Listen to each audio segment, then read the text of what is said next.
ಎಕ್ಸ್ನಲ್ಲಿ tweet ಮಾಡಿರುವ BJP ಬಡವರ ನಿವೇಶನಗಳನ್ನು ನುಂಗಿ ನೀರು ಕುಡಿದು ಬಂಡತನದಿಂದ ಕುರ್ಚಿಗೆ ಅಂಟಿಕೊಂಡಿರುವ ಸಿಎಂ ಸಿದ್ದರಾಮಯ್ಯನವರ ಕುರ್ಚಿ ಕಬಳಿಸಲು ಕಾಂಗ್ರೆಸ್ನಲ್ಲಿ ತೆರೆಮರೆಯ ಆಟ ಜೋರಾಗಿದೆ.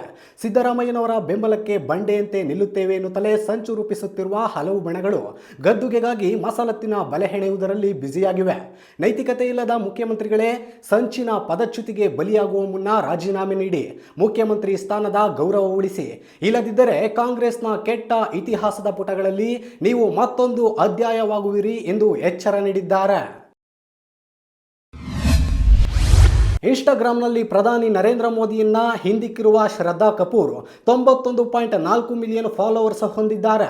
ಎಕ್ಸ್ನಲ್ಲಿ 101.2 ಮಿಲಿಯನ್ ಫಾಲೋವರ್ಸ್ ಹೊಂದಿರುವ ಪ್ರಧಾನಿ ಮೋದಿ ಜಾಗತಿಕವಾಗಿ ಮುಂಚೂಣಿಯಲ್ಲಿದ್ದರೆ, ನಟಿ ಈಗ ಇನ್ಸ್ಟಾಗ್ರಾಂನಲ್ಲಿ ಅತಿ ಹೆಚ್ಚು ಫಾಲೋವರ್ಸ್ ಹೊಂದಿರುವ 3ನೇ ಭಾರತೀಯರಾಗಿದ್ದಾರೆ. ಮೊದಲ ಸ್ಥಾನದಲ್ಲಿ ವಿರಾಟ್ ಕೊಹ್ಲಿ, 2ನೇ ಸ್ಥಾನದಲ್ಲಿ ಪ್ರಿಯಾಂಕಾ ಚೋಪ್ರಾ ಇದ್ದಾರೆ.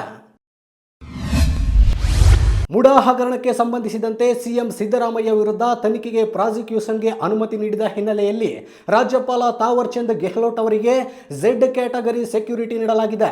ಸಿಎಂ ಸಿದ್ದರಾಮಯ್ಯ ವಿರುದ್ಧ ಪ್ರಾಸಿಕ್ಯೂಷನ್ಗೆ ಅನುಮತಿ ನೀಡಿದ ಹಿನ್ನೆಲೆಯಲ್ಲಿ ಕೇಂದ್ರ ಗುಪ್ತಚರ ಇಲಾಖೆ ಮುನ್ನೆಚ್ಚರಿಕೆ ಕ್ರಮವಾಗಿ ಝೆಡ್ ಕ್ಯಾಟಗರಿ ಸೆಕ್ಯೂರಿಟಿ ನೀಡಲಾಗಿದೆ.